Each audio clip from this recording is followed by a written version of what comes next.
How to break the software subscription trap. If you've ever found yourself in this loop of purchasing subscription, seeing those monthly bills start to pile up over time, here's the solution. And that was something that I was stuck in. But the solution is we're putting the cart before the horse. We need to find out what the end result is, what we want to achieve before we purchase that software. So here's where I was. I love learning new things, love software. There was always an amazing software that was being promoted, usually promoted by many different creators, and it would look like the most amazing software in the world. And I think in most cases it was, if the use case fit.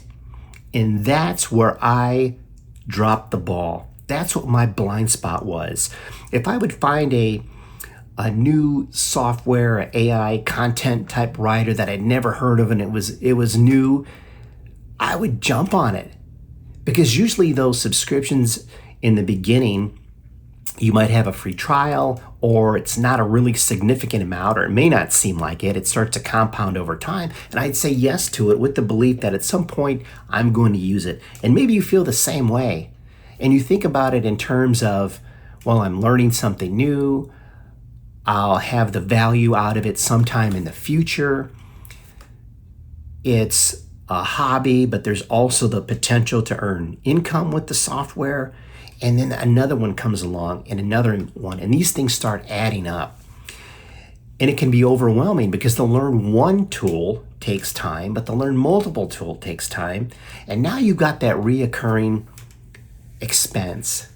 And this is one of the other pitfalls I fell in, and hopefully you don't fall into this too.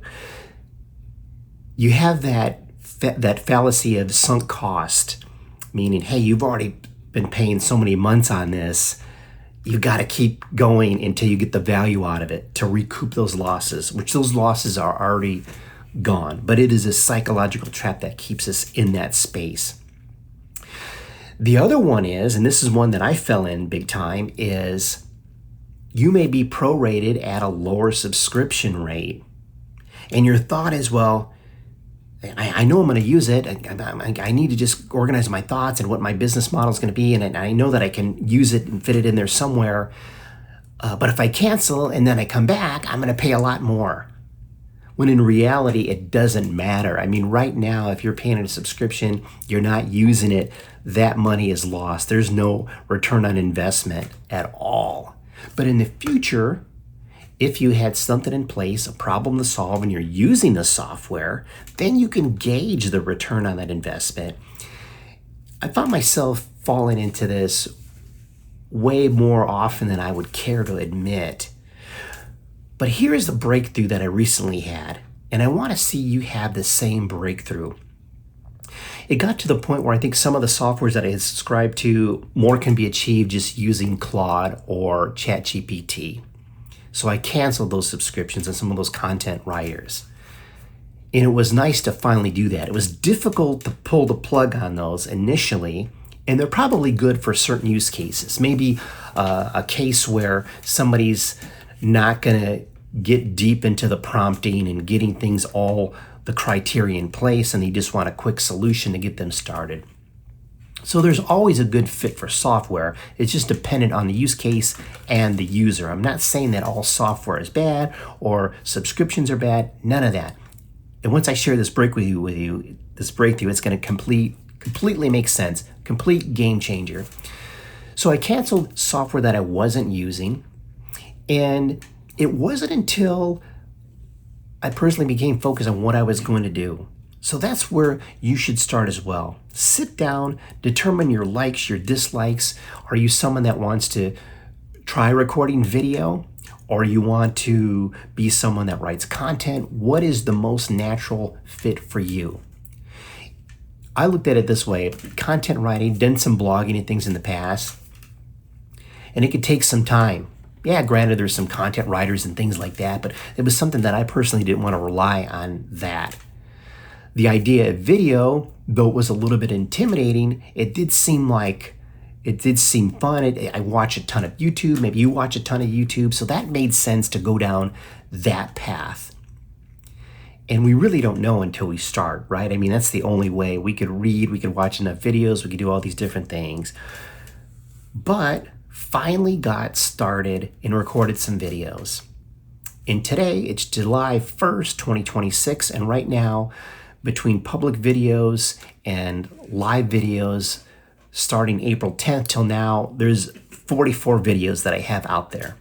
Now, they need work, probably like this one needs work, on the title, the thumbnail text, the packaging, the hook, the structure of the video.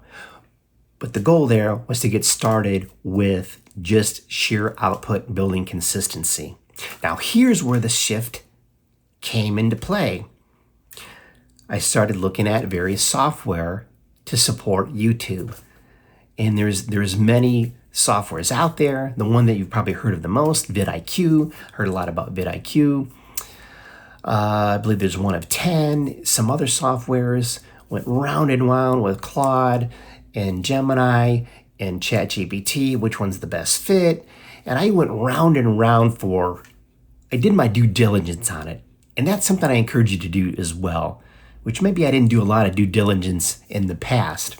Just said yes to these amazing offers. But here did the due diligence and started out with vidIQ. And what was amazing, and here's the breakthrough. This is the breakthrough I want to see for you as well. The breakthrough was this.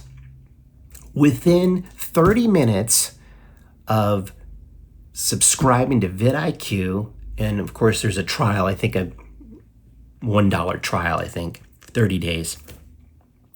Within 30 minutes, I got more value out of vidIQ than all those other softwares. Granted, they weren't related to YouTube, but just software in general, of subscription that I'd paid for several months. And the reason is, as you could probably already identify, there was something in place to work on. There were 44 videos. It wasn't, and maybe that's an idea too. You could start out at the beginning if that's the path you want to go. But I found it much more valuable that I proved I had a commitment to something to some extent, then look for the software. So it's make the commitment, then find the software solution. And I was blown away. As I mentioned, those first 30 minutes were phenomenal. I had no idea that vidIQ can connect via an API. So basically connects vidIQ to your YouTube studio. And if you have public videos, it can make those title changes within vidIQ, push them via this API, update studio. That was mind-blowing. The other big mind-blowing lesson was this has access to my YouTube studio data, where I was asking questions of ChatGPT and Claude, and it doesn't have that data. I'm sure you could export it and provide it, but this was just a seamless connection. And while I'm going through all this, just totally amazed, kind of later in the evening and stuff late, just going through previous titles, looking at that, looking at some of the descriptions, which were really crazy long, that were written with ChatGPT and in Claude. We cut those down using vidIQ. So the lesson here is find a use case before you purchase that software. That's the biggest thing. And once you experience that, it becomes very obvious. Now I can look back at all those years of subscribing to various softwares, and it was cool to learn different things, but maybe learn it and pull the plug on it till you need it. Don't get hung up on that you've already sunk this cost, you need to hold on to it.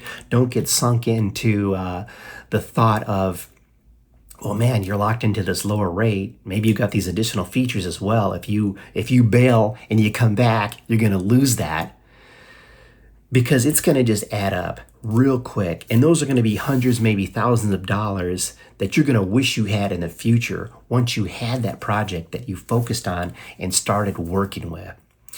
So keep that in mind. And the other thought too with this is sometimes it feels as though when we make that purchase of a software, we're making progress. We're here in this YouTube case study, we can say, got to those 44 videos without any software outside of Claude, ChatGPT, and Gemini, but didn't have a subscription to vidIQ back then, or one of 10, or any software like that. I wasn't paying for software in advance of getting started. So that's the key. And when you have that realization, it's going to make everything clear. And I love that quote by Steve Jobs when he talks about you can only connect the dots looking backwards, not moving forwards. And I'm connecting the dots, and it's like a punch in the face, because it's like, man, what was I thinking with that? You know, if it's not being used, you've got to pull the plug. And I think for many people, that's probably an easy decision. I'm not using it to pull the plug. But some of us, if you're like me, I rationalize all these reasons not to. Could always resubscribe down the future. Might cost a little bit more. May not have all the feature selections. But wait until you have a commitment.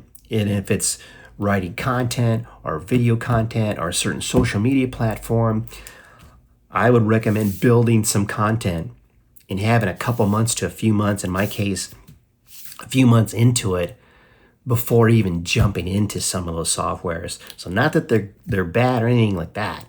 I encourage you to do it. I'm so glad that I started with this vidIQ piece. And we'll have some future videos too. The other thing is, even as amazing as these softwares are, your human judgment is so important. And that's something that we'll talk about in the future. I'll pull together some thoughts on there, some aha moments, some very specific aha moments I can share with that. The next video, I'm going to jump and talk into a similar trap, and that's the personal growth success trap. So be sure to keep an eye out for that. Again, appreciate you being here. Have an amazing day. We'll talk with you soon. And if you need to pull the plug on some software until you're ready, do that. I encourage you to build first, purchase software second. Have an amazing day. Thanks.